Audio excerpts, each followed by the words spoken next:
Hello students, welcome you all on your channel Vrindavan academy. अभी तक हमने चैप्टर 2 में जो चीजें पढ़ी हुई थी उसको रिकॉल कर लेते हैं इस वीडियो में। तो अगर बात करें तो चैप्टर 2 में सबसे पहले हमने बेसिक पोटेंशियल डिफरेंस के बारे में पढ़ा था। तो व्हाट इज पोटेंशियल डिफरेंस? तो पोटेंशियल डिफरेंस सपोज करिए दो पॉइंट हैं और हम किसी इलेक्ट्रिक फील्ड रीजन में या किसी सराउंडिंग रीजन में चार्ज रखा है। तो किसी टेस्ट चार्ज को जब एक पॉइंट से सपोज कर लीजिए बी पॉइंट से ए पॉइंट की तरफ मूव कराते हैं तो जो potential difference V A minus V V, this is final point A and this is initial point, हम बी से ए की तरफ चार्ज को मूव करा रहे हैं, that is V A minus V V is equal to work done for test charge to bring it from V to A divided by Q naught, that is work done per unit test charge। ये हमने पढ़ा था। अगर इसको small term में लिखा जाए तो dV इज इक्वल टू हो जाएगा dW अपॉन Q नॉट, और यहां से हमने देखा था कि V is a scalar quantity. Unit के बारे में हमने डिस्कस किया था, तो work done in joule and charge will be in coulomb, तो जूल पर कूलाम इसको यूनिट दिया था हमने, जूल पर कूलाम को कहा था वोल्ट, और वोल्ट को हमने डिफाइन किया था कि व्हाट इज 1 वोल्ट, उसकी डेफिनेशन दी थी। डायमेंशन ऑफ पोटेंशियल डिफरेंस हमने निकाला था ml2t-3a-1। तो पोटेंशियल डिफरेंस की डायमेंशन आ जाएगी वर्क की डायमेंशन ml2t-2 एंड चार्ज की डायमेंशन at। तो यहां से ये डायमेंशन आ जाएगी। उसके बाद हमने इलेक्ट्रिक फील्ड और पोटेंशियल डिफरेंस में रिलेशन पढ़ा था। क्या पढ़ा था? Electric field is negative gradient of potential difference या potential. Electric field is negative gradient of potential. This d by dr operator, this is differential operator, it is called grade operator. ये normal differential operator नहीं है, ये grade operator है, और जो grade operator हमारा होता है d by dr is del by del x I cap। ये डेल इज पार्शियल डिफरेंशिएशन। जब हम डिफरेंशिएशन को डेल के फॉर्म में लिखने लगते हैं तो पार्शियल डिफरेंशिएशन होता है, मतलब सिर्फ एक्स वेरिएबल को डिफरेंशिएट किया जाएगा, बाकी सब वेरिएबल वाई या जेड सब कांस्टेंट ट्रीट किए जाएंगे। तो D by D R is del by del X I cap, del by del Y J cap and del by del Z K cap. ठीक है, तो it is called grad operator या gradient operator कहते हैं। यहां से हमने एक निगेटिव साइन का कोफिशिएंट का मतलब भी समझा था, फिजिकल सिग्निफिकेंस।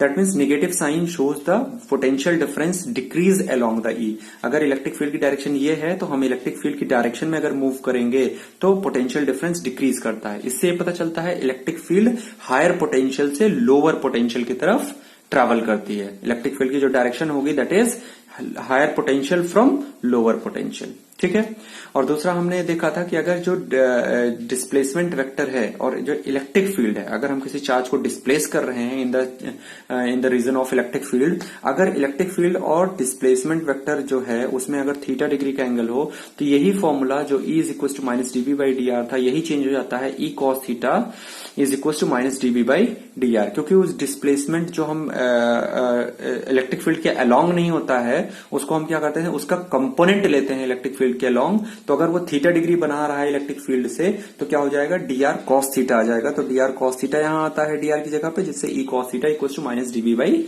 डी आर आता है। ये हमने डिस्कस किया था। अब हमने देखा था कि अगर हमें सपोज कर लो इलेक्ट्रिक फील्ड दिया है किसी रीजन में और डिस्प्लेसमेंट वेक्टर दिया है और कहा जाए पोटेंशियल डिफरेंस निकालो, यहां तो हमें पोटेंशियल डिफरेंस दिया हो और डिस्प्लेसमेंट दिया हो। ठीक है, कितनी दूर चार्ज को डिस्प्लेस किया जा रहा है तो इलेक्ट्रिक फील्ड पूछा जाए तो नेगेटिव ग्रेडियंट के साथ निकाल लेंगे। लेकिन अगर हमें इलेक्ट्रिक फील्ड दिया हो और डिस्प्लेसमेंट वेक्टर दिया हो तो हम पोटेंशियल डिफरेंस कैसे लिखेंगे? तो potential difference is negative integral of E dot D R. ठीक है, तो पोटेंशियल डिफरेंस क्या होता है, निगेटिव ऑफ लाइन इंटीग्रल। इसको लाइन के लॉन्ग लिख रहे हैं, सिंस ये डिस्प्लेसमेंट के लॉन्ग लिख रहे हैं इसलिए कहा जाता है potential difference is negative integral of line integral of electric field, that is DV is equal to minus integration E dot DL. ठीक है, ये हमने पढ़ा था। उसके बाद हमने पढ़ा था दो पॉइंट्स के बीच में अगर कोई एक सोर्स चार्ज है वो रखा है और इसी के सराउंडिंग में अगर दो पॉइंट हैं उसके बीच में अगर पोटेंशियल डिफरेंस लिखना हो in the term of distance of these two point from the source charge, तो कैसे लिखेंगे? तो अगर इन दोनों बी चार्ज जो है वो बी से ए की तरफ मूव कर रहा है तो इन दोनों का जो पोटेंशियल डिफरेंस होगा that is V A B, that is potential difference of A and B जब चार्ज बी से ए की तरफ मूव कर रहा है, that is K times capital Q source charge 1 upon R A, that is final point का यहां से distance 1 upon R A minus 1 upon R V. ठीक है, तो ये हो जाएगा। इतनी सारी चीजें हमने पढ़ ली थी तो इसको हमने रिवाइज कर लिया है, बेसिक फॉर्मुलेज देख लिए हैं। अब चलिए अब आगे हम पढ़ेंगे potential, electric potential due to a point charge. ठीक है। अगर पॉइंट चार्ज रखा है तो उसकी वजह से पोटेंशियल मतलब electric potential due to at a point, ठीक है, किसी एक पर्टिकुलर पॉइंट पे। अभी तक हम पोटेंशियल डिफरेंस की बात कर रहे थे, लेकिन सिंस मैंने पहले ही बता दिया था पोटेंशियल डिफरेंस ही बेसिकली यहाँ पे डिफाइंड है। हम पोटेंशियल एट अ पॉइंट एक स्पेसिफिक स्पेशल केस के थ्रू निकालते हैं कि हम इन्फिनिटी पे क्या मान लेते हैं कि पोटेंशियल जीरो होगा। क्यों इन्फिनिटी पे पोटेंशियल जीरो होगा? क्योंकि हमने पढ़ा था कि इलेक्ट्रिक फील्ड अगर किसी एक चार्ज से निकल रही है या आ रही है, उस पर टर्मिनेट हो रही है, तो अगर निकल रही है तो हम मानते हैं कि इन्फिनिटी पे वो जीरो हो जाएंगी। अगर इलेक्ट्रिक फील्ड इन्फिनिटी पे जीरो हो गई, अगर इलेक्ट्रिक फील्ड इन्फिनिटी पे क्या हो गई, जीरो हो गई, तो हमारा पोटेंशियल भी वहां पे क्या हो जाएगा, जीरो हो जाएगा। ठीक है, तो ये हम मान के चलते हैं कि इन्फिनिटी पे जो पोटेंशियल होता है दैट विल बी जीरो। ठीक, तो electric potential due to a point charge at a particular point, किसी पर्टिकुलर पॉइंट पे हम निकालेंगे। तो सपोज कर लीजिए ये पॉइंट चार्ज है, that is source charge Q, और इसके R डिस्टेंस पे हम यहाँ पे पॉइंट P पे इलेक्ट्रिक पोटेंशियल लिखना चाहते हैं। ठीक है, तो सपोज कर लीजिए कोई चार्ज है जो इन्फिनिटी से यहाँ पे लाया जा रहा है। ठीक है, इन्फिनिटी से यहाँ पे क्यों ला रहे हैं वो मैंने आपको बता दिया, क्योंकि इन्फिनिटी पे पोटेंशियल जीरो होता है, तो इस पॉइंट का पोटेंशियल हमें मिल जाएगा, क्योंकि पोटेंशियल डिफरेंस ही हम लिखेंगे। तो इन्फिनिटी से जब चार्ज को यहाँ पे लाएंगे तो हमें पता नहीं है इन्फिनिटी पे कहां से ला रहे हैं, तो हम मान लेते हैं इन्फिनिटी पे लाते लाते लाते लाते और धीरे धीरे लाएंगे। धीरे धीरे क्यों लाएंगे? क्योंकि मैंने आपको पहले बताया था इसका एक्सीलरेशन जीरो होना चाहिए, नेट फोर्स जीरो होना चाहिए, जिससे जो है यहाँ पे जो कंजर्वेशन ऑफ एनर्जी है वो वायलेट ना करे। इनफाइनेटिसिमली स्मॉल स्टेप्स में बहुत धीरे धीरे इसे यहाँ पे लाएंगे, इसकी वेलोसिटी चेंज ना हो। तो धीरे धीरे यहाँ इन्फिनिटी से लाते हैं। सपोज कर लो एक पर्टिकुलर पॉइंट पे इसकी डिस्टेंस Q से जो डिस्टेंस है दैट इज x है। अब इसको x डिस्टेंस पे जो इस पे फोर्स लग रहा होगा, force on Q naught, test charge पे जो फोर्स लग रहा होगा that is K times source charge multiplied by test charge, और इन दोनों के डिस्टेंस का स्क्वायर, तो ये फोर्स लग रहा होगा। अब सपोज कर लो x डिस्टेंस से हम थोड़ा सा और डिस्प्लेसमेंट देते हैं, that is dx small displacement देते हैं, बहुत छोटा सा डिस्प्लेसमेंट, तो उसके लिए वर्क डन जो हो जाएगा that is dw, small work done dw will be force multiplied by displacement. ठीक है, क्योंकि इस फोर्स के अगेंस्ट हम इसको मूव करा रहे हैं, तो इलेक्ट्रोस्टैटिक फोर्स की वजह से जो वर्क डन होगा वो कितना होगा। तो इलेक्ट्रोस्टैटिक फोर्स इस पे जो लगेगा, सिंस ये पॉजिटिव चार्ज है, ये भी पॉजिटिव चार्ज हमने माना है, इससे दूर की तरफ लगेगा, इस तरफ लगेगा, और डिस्प्लेसमेंट इस डायरेक्शन में है, तो दोनों के बीच में 180 डिग्री बन रहा है, तो that is f dot dx, और दोनों के बीच में एंगल 180 है, तो दैट इज f dx, और एंगल लिखेंगे cos theta, that is cos 180, dot product हमने लिया है f dx cos theta, cos is 180, force इधर, डिस्प्लेसमेंट इधर, क्योंकि हम इधर मूव करा रहे हैं, that is minus F D X आ जाएगा। तो स्मॉल वर्क डन आ गया, dw equals to minus F D X. अब अगर जो है हम टोटल वर्क डन लिखें कि इन्फिनिटी से इस पर्टिकुलर पॉइंट तक लाना है, तो क्या हो जाएगा, इंटीग्रेट कर देंगे। इंटीग्रेट करेंगे किसको, एफ डी एक्स को इंटीग्रेट करेंगे कहां से, इनफाइनाइट से हम कहां जा रहे हैं, आर की तरफ जा रहे हैं, तो इनफाइनाइट टू आर हम इंटीग्रेट कर देंगे। अब जो कांस्टेंट है एफ की वैल्यू यहां से पुट करिए, एफ की वैल्यू के q naught upon x square, जो कांस्टेंट है उसको इंटीग्रेशन से बाहर ले लेते हैं, उनका इंटीग्रेशन नहीं होता है, तो के कांस्टेंट, क्यू नॉट कांस्टेंट बाहर आ गया, क्या बचा, 1 अपॉन एक्स स्क्वायर, यहां से बचा इंटू डीएक्स, एक्स स्क्वायर को ऊपर ले जाइए, एक्स की पावर हो जाएगा -2, उसका इंटीग्रेशन करेंगे तो क्या आ जाएगा, एक्स की पावर -1 अपॉन -1, तो एक्स की पावर -1 नीचे आ जाएगा, 1 अपॉन एक्स आएगा। तो कुल मिला के इसका इंटीग्रेशन हम पहले भी कर चुके हैं, इसलिए मैं नहीं कर रहा हूं, तो 1 अपॉन एक्स स्क्वायर का इंटीग्रेशन होगा -1 अपॉन एक्स, माइनस बाहर आ जाएगा, प्लस हो जाएगा, 1 अपॉन एक्स को वैल्यू यहां upper limit lower limit put कर देंगे। तो सपोज कर लीजिए माइनस बाहर आ गया, प्लस हो गया, के क्यू नॉट, और लोअर अपर लिमिट क्या था, आर, तो ये हो जाएगा 1 अपॉन आर। अब लोअर लिमिट क्या था, इन्फिनिटी, तो -1 अपॉन इन्फिनिटी, ये हो गया। 1 अपॉन इन्फिनिटी हमें पता है क्या होता है, ये 0 होता है, तो क्या बचेगा, सिर्फ आर बचेगा, और ये फॉर्मूला निकल के आएगा k q naught upon r. This is a work done, ये क्या है, वर्क डन है to bringing a charge from infinity to that point P, जो R डिस्टेंस पे है चार्ज से, उसके लिए वर्क डन हो गया। और सिंस हमने पोटेंशियल डिफाइन किया है, पोटेंशियल इज नथिंग बट क्या होता है, work done per unit test charge. तो यहाँ पे जो पोटेंशियल आएगा that is work done per unit test charge, that is q naught is equal to k times k q upon r. मैंने यहाँ पे क्यों पर्टिकुलर पॉइंट का लिखा है, पोटेंशियल डिफरेंस क्यों नहीं लिखा, क्योंकि पोटेंशियल डिफरेंस अगर मैं लिखूंगा तो क्या लिखूंगा, बीपी माइनस बी इन्फिनिटी लिखूंगा, बी इन्फिनिटी लिखूंगा, बी इन्फिनिटी क्या हो जाता है 0, तो क्या बचेगा, बीपी ही बचेगा। इसलिए यहाँ पे जो पोटेंशियल हो जाएगा that is this work done upon Q not, क्योंकि क्यू नॉट पे पोटेंशियल 0 होता है, इसलिए उसको मैंने यहाँ पे मेंशन नहीं किया है। ठीक है, ये हो जाएगा plus k q upon r, क्योंकि q naught q naught test charge है तो वो कैंसिल हो जाएगा। टेस्ट चार्ज से ही हम डिवाइड करते हैं, सोर्स चार्ज से डिवाइड नहीं करते। पर यूनिट टेस्ट चार्ज जो वर्क डन होता है वही पोटेंशियल डिफरेंस होता है from 1 point two 2 point move करने के लिए। तो यहाँ पे फॉर्मूला निकल के आएगा बीपी इज इक्वल टू के की वैल्यू क्या है, के इज अ प्रोपोर्शनलिटी कांस्टेंट जो हम पढ़ते थे 1/4 क्यू अपॉन आर स्क्वायर। तो अच्छा यहाँ पे देखा जाए पोटेंशियल इलेक्ट्रिक फील्ड के एक्सप्रेशन में क्या आया था, यहाँ पे स्क्वायर आया था, तो उसका ग्राफ कैसे आया था, ऐसे आया था। यहाँ पे कैसा आ रहा है, दिस आ रहा है, तो इसका ग्राफ भी कैसा आएगा, देखो इनवर्सली प्रोपोर्शनल है, तो ये मल्टीप्लाई होकर क्या देगा, दो चीजों को मल्टीप्लाई होकर अगर कांस्टेंट आ जाए दैट मीन्स वो हाइपरबोला को रिप्रेजेंट करेगा। लेकिन इसमें वेरिएशन थोड़ा सा स्लो होगा क्योंकि 1/r है। इलेक्ट्रिक फील्ड में वेरिएशन थोड़ा सा शार्प होगा क्योंकि वहां 1/r स्क्वायर होता है। लेकिन पैटर्न जो ग्राफ का बनेगा वो दोनों का सिमिलर बनेगा, हाइपरबोलिक पैटर्न यहाँ पे बनेगा। तो electric potential at a particular point around a source charge q at a distance r is 1/4 q upon r square, जहां q source charge है, r is the distance of that point where we are writing potential। ठीक है, तो ये point पे potential हो गया, किसी एक पर्टिकुलर पॉइंट पे पोटेंशियल हो गया। लेकिन ये बेसिकली डिफाइंड नहीं है, ये कोई एक्चुअल चीज नहीं है, हमने माना है, हमने कैलकुलेट किया with the help of potential difference. ठीक है, अब हम electric potential due to dipole पढ़ेंगे। अगर डायपोल की बात की जाए तो डायपोल पे हमने दो एक्सेस पे हमने इलेक्ट्रिक फील्ड पढ़ी थी, वैसे ही यहाँ पे दोनों एक्सेस पे हम क्या करेंगे, इलेक्ट्रिक पोटेंशियल पढ़ेंगे दोनों एक्सेस पे। तो हम मान लेते हैं एक्सियल पोजिशन पे अभी हम पढ़ रहे हैं, तो ये डायपोल है -q + q, दोनों के बीच का separation a that is 2a separation है दोनों के बीच में, ये इसका सेंटर है। सपोज कर लीजिए कोई एक पॉइंट P है जो इसके एक्सियल पोजीशन पे कहीं पे रखा है, जिसकी इसकी सेंटर से जो डिस्टेंस है वो r है।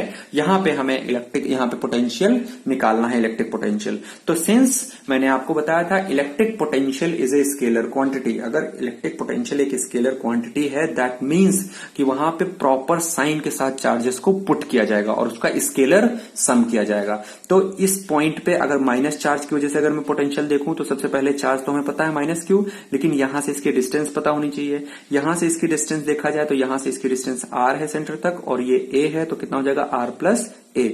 तो v इज इक्वल टू जो यहाँ पे पोटेंशियल होगा ये दोनों का स्केलर सम होगा, v due to -q and v due to +q, दोनों का सम होगा। v ड्यू टू -q हो जाएगा k times charge with proper sign -q upon r + a, plus इसकी वजह से +q की वजह से k टाइम्स +q, और डिनोमिनेटर में इसकी डिस्टेंस यहां से यहां तक, तो ये r डिस्टेंस है, ये a डिस्टेंस है, तो बची हुई डिस्टेंस हो जाएगी r - a। अब इसको सॉल्व कर लेंगे, कांस्टेंट टर्म जो है, जो कॉमन टर्म है वो बाहर ले लेते हैं। ये माइनस है तो इसको मैंने बाद में लिख दिया है, ये प्लस है तो इसको मैंने पहले लिख दिया, तो k q दोनों से कॉमन आ जाएगा। ये किस में था, प्लस में था, तो 1/r - a इसको मैंने पहले लिख दिया है, इसको मैंने बाद में लिख दिया 1/r + a। इसको सॉल्व करेंगे, सॉल्व करने के बाद जो एक्सप्रेशन निकल के आएगा वो ये आएगा, q × 2a r² - a²। तो सिंस अगर इसको डायपोल मोमेंट के टर्म में लिखा जाए तो q × charge, magnitude of any charge multiplied by the distance between two charges that is 2a, ये होता है हमारा डायपोल मोमेंट। तो डायपोल मोमेंट के टर्म में लिखा जाए तो v equal to k p r² - a²। ये किसके लिए है, ये उस पॉइंट के लिए है जो नियर अबाउट हो, किसके, डायपोल के पास में हो, बहुत ज्यादा दूर ना हो। अगर डायपोल के बहुत ज्यादा दूर पॉइंट हो गया, मतलब जो सेंटर से डिस्टेंस है r डायपोल की, it is very very very greater compare to the semi distance, मतलब एक a से, जो a मतलब सेंटर से चार्ज की डिस्टेंस है, मतलब half of the distance between the charges. अगर उससे बहुत ज्यादा बड़ा हो तो बहुत ज्यादा बड़ा होगा, तो ये जो वैल्यू हो जाएगी r² will be more greater than a², और बड़ा हो जाएगा, तो इसको हम निगलेक्ट कर सकते हैं और r² - a² कन्वर्ट हो जाएगा r² में। तब जो फॉर्मूला निकल के आएगा that is v equal to kp/r²। इसका मतलब है कि अगर ये स्मॉल डिस्टेंस पे रखा है कोई पॉइंट तो उसके केस में ये वाला फॉर्मूला यूज करेंगे। अगर ये पॉइंट जो है वो सेंटर से बहुत ज्यादा दूर रखा है कंपेयर टू a, तो उस केस में हम ये वाला फॉर्मूला यूज करेंगे। तो ये बात हो गई किस पे, एक्सियल पॉइंट पे अगर कोई पॉइंट हो तब इलेक्ट्रिक पोटेंशियल क्या होगा, इलेक्ट्रिक पोटेंशियल। अब बात करते हैं अगर इक्वेटोरियल पॉइंट पे हो तब क्या होगा। तो अगर इक्वेटोरियल पॉइंट पे कोई भी चार्ज होता है तो देखिए यहाँ पे इक्वेटोरियल पॉइंट पे कोई भी पॉइंट होता है उस पर पोटेंशियल लिखना हो तो सपोज कर लीजिए -q + q, ये इक्वेटोरियल एक्सेस क्या होती है, इक्वेटोरियल एक्सेस वो एक्सेस होती है जो सेंटर से परपेंडिकुलरली पास होती है। तो ये पॉइंट P है, तो अगर सेंटर से कोई परपेंडिकुलर एक्सेस पास होती है तो ये डिस्टेंस सेम होती है, तो ये x डिस्टेंस मान लेते हैं, ये भी x डिस्टेंस मान लेते हैं। हैं। सपोज कर लीजिए जो पॉइंट है वो सेंटर से r डिस्टेंस पे है, हमेशा क्वेश्चन में ये दिया रहता है सेंटर से r डिस्टेंस ये दिया रहता है, तो r डिस्टेंस पे है, ये a है, ये a है, तो उस केस में x square will be r square plus a square, x square will be r square plus a square, x equal to under root r square plus a square. ये हमें geometry से यहाँ पे मिल गया। अब अगर मैं पोटेंशियल लिखना चाहूं इस पॉइंट P पे तो क्या हो जाएगा, potential at point P due to minus q, potential at point P due to plus q. तो माइनस क्यू से लिखेंगे k minus q upon x, यहाँ पे क्या हो जाएगा k plus q upon x, तो k q कॉमन आ जाएगा 1 अपॉन x यहां से, माइनस 1 अपॉन x यहां से, 1 अपॉन x कितना हो जाएगा 0, इसकी रिक्वायरमेंट ही नहीं पड़ी। तो क्या हो जाएगा, मतलब इक्वेटोरियल पॉइंट पे अगर डायपोल की वजह से इलेक्ट्रिक पोटेंशियल लिखा जाए तो हमेशा क्या होता है 0। याद रखिए इक्वेटोरियल एक्सेस पे कोई भी पॉइंट है, चाहे वो बहुत ज्यादा पास हो चाहे बहुत ज्यादा दूर हो, अगर वो इक्वेटोरियल एक्सेस पे है तो उस केस में पोटेंशियल उस पे क्या होगा 0 होगा। चलिए ठीक है, कभी कभी जो है डेरिवेशन में एक जनरल पॉइंट पे, ना वो इक्वेटोरियल एक्सेस पे हो ना वो एक्सियल एक्सेस पे हो, ठीक है, क्योंकि ना वो इक्वेटोरियल एक्सेस पे पॉइंट अगर दिया हो और ना ही एक्सियल एक्सेस पे दिया हो, अगर कहीं और वो दिया हो जो कि सेंटर से अगर लाइन इसकी ड्रॉ किया जाए, इसका पोजीशन वेक्टर ड्रॉ किया जाए इस पॉइंट पी का, अगर वो थीटा डिग्री बना रहा है, तब बताइए कि इस पॉइंट पे पोटेंशियल क्या होगा। तो वो भी डेरिवेशन कभी कभी पूछ लिया जाता है और इसी से हम एक्सियल और इक्वेटोरियल दोनों को डिराइव भी कर सकते हैं। चलिए देखते हैं। सपोज कर लीजिए डायपोल है माइनस क्यू प्लस क्यू, इसके बीच का सेपरेशन 2a है, ये सेंटर O है, तो ये हो जाएगा a, ये हो जाएगा a, और यहाँ पे कोई पर्टिकुलर पॉइंट P है जो कि यहां से अगर हम लाइन ड्रॉ करें, एक पोजीशन वेक्टर यहां से ड्रॉ करें, P पॉइंट को मिलाएं सेंटर से, तो अगर सपोज कर लीजिए वो थीटा डिग्री बना रहा है, तो बताइए P पे क्या होगा पोटेंशियल। तो अगर P पे पोटेंशियल लिखा जाए तो वो इसकी वजह से होगा V1, अगर इसको 1 पॉइंट मान लिया जाए, इसको 2 मान लिया जाए, तो that is potential at P due to minus q, that is K minus q upon R1 distance, यहां से यहां तक की डिस्टेंस हमने R1 मान रखी है, ठीक है। इसकी वजह से जो हो जाएगा that is K times plus q upon इसकी डिस्टेंस हमने R2 मान रखी है, तो हो जाएगा R2। अब इसको अगर सब्सट्रैक्ट कर दिया जाए, देखा जाए, ऐड कर दिया जाए, तो ये माइनस है प्लस है, घट जाएंगे एक दूसरे से, कॉमन है, कैपिटल K Q बाहर ले लिया हमने, यहाँ पे हो जाएगा 1 अपॉन R2 प्लस था तो इसको हमने पहले लिख दिया, ये माइनस था तो 1 माइनस 1 अपॉन R1, ठीक है। If point P is very far from the dipole then क्या हो जाएगा, अब यहाँ पे हम कुछ कंडीशन लगाएंगे, ठीक है। देखिए यहाँ पे अगर इसको सॉल्व करें तो ये हो जाएगा R1 minus R2 R1 R2। अब देखो अगर P पॉइंट जो है बहुत दूर है, अगर P पॉइंट बहुत ज्यादा दूर है डायपोल से, that is R1 minus R2 is approximately equals to 2a cos theta. इसका मतलब क्या है कि जब ये बहुत ज्यादा दूर होगा, जब ये डायपोल बहुत ज्यादा दूर हो, ये पॉइंट जो है डायपोल से बहुत ज्यादा दूर होगा, तो R1 और R2 में ज्यादा डिफरेंस नहीं रह जाएगा, बहुत छोटा हो जाएगा। तो ये वाला जो एंगल है थीटा और ये वाला जो एंगल है थीटा, दोनों क्या हो जाएंगे, इक्वल हो जाएंगे, ठीक है।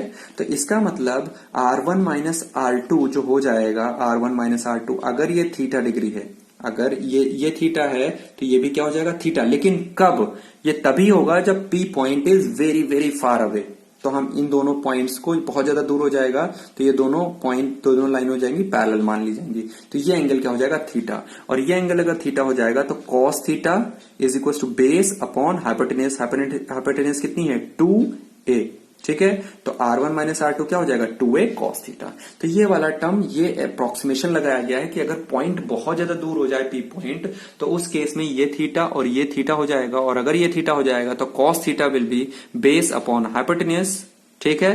तो बेस इज इक्वल टू क्या हो जाएगा 2a, जाके वहां मल्टीप्लाई हो जाएगा तो 2a cos थीटा हो जाएगा। And R1 and R2 is equal to R square. क्यों? क्योंकि जब बहुत ज्यादा दूर हो जाएगा तो इन दोनों में ज्यादा डिफरेंस नहीं होगा, R1 एंड R2 दोनों इक्वल हो जाएंगे, मान लिए जाएंगे, और ये सपोज कर लीजिए R मान लिए गए तो क्या हो जाएगा R square.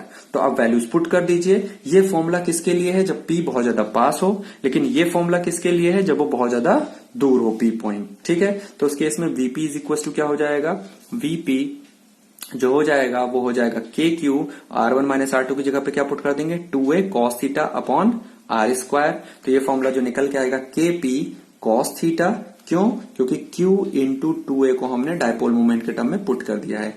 Kp is a dipole moment, cos theta upon R square. तो जनरल फॉर्मूला जो निकल के आया है पोटेंशियल का, वो क्या निकल के आया है, eight a particular point P at a general point making an angle theta with the center of the dipole and having a distance much larger than the size of the distance between the charges of dipole. A से बहुत ज्यादा जब r distance हो जाए, बहुत ज्यादा बड़ी हो जाए, तो उस केस में है, ठीक है। तो 1/4πε0 p cos theta upon r square. अगर इसको वेक्टोरियल नोटेशन में लिखा जाए, सिंस यहाँ cos थीटा का टर्म आ रहा है, इसका मतलब दो वेक्टर का डॉट प्रोडक्ट रहा होगा। तो दो वेक्टर का डॉट प्रोडक्ट कौन सा रहा होगा? दैट इज ये जो पोजीशन वेक्टर है किसका? इस पॉइंट P का। इस पॉइंट P का जो ये पोजीशन वेक्टर है r वेक्टर, इसके बीच में, और जो डायपोल है इसी के बीच में, ये डायपोल है ना, इधर P डायपोल के माइनस प्लस होता है, इसके बीच में थीटा डिग्री है, तो इन्हीं दोनों के बीच में वेक्टोरियल नोटेशन रहा होगा डॉट प्रोडक्ट। तो अगर देखा जाए तो यहाँ पे r वेक्टर तो आ नहीं रहा, इसका मतलब उसके यूनिट वेक्टर के साथ डॉट प्रोडक्ट रहा होगा। तो इसका मतलब वेक्टोरियल नोटेशन में ये हो जाएगा VP is equal to K P vector dot r cap. r cap is a unit vector along the position vector of that point जहां पे हम इलेक्ट्रिक पोटेंशियल लिख रहे हैं। तो ये VP इज इक्वल टू हो जाएगा K टाइम्स, अगर इसको यूनिट वेक्टर के टर्म लिखेंगे तो ये लिखेंगे, अगर इसको वेक्टर के फॉर्म में लिखेंगे तो यूनिट वेक्टर इक्वल टू होता है vector divided by mod of that vector. तो ये हो जाएगा P डॉट r वेक्टर, और ये मॉड ये r स्क्वायर था, एक और मल्टीप्लाई हो जाएगा, कितना हो जाएगा r क्यूब। तो ये एक फॉर्मूला आता है वेक्टर के टर्म में, ये एक फॉर्मूला आता है इसके टर्म में। अब स्पेशल केसेस की बात कर लेते हैं। तो यहाँ पे स्पेशल केस की बात करें तो दो स्पेशल केस होते हैं। अगर थीटा, ये जो एंगल है थीटा, अगर जीरो हो जाए, अगर जीरो हो जाएगा तो ये पॉइंट कहाँ आ जाएगा? इधर आ जाएगा, ठीक है। या 180 हो जाए, 180 हो जाए तो ये पॉइंट कहां चला जाएगा? इस साइड आ जाएगा एक्सियल पोजीशन पे, ठीक है। तो अगर थीटा 0 या 180 हो जाएगा तो ये किसको डिमॉन्स्ट्रेट करेगा? एक्सियल पोजीशन को। ये किसको डिनोट करेगा? ये हो जाएगा एक्सियल पोजीशन।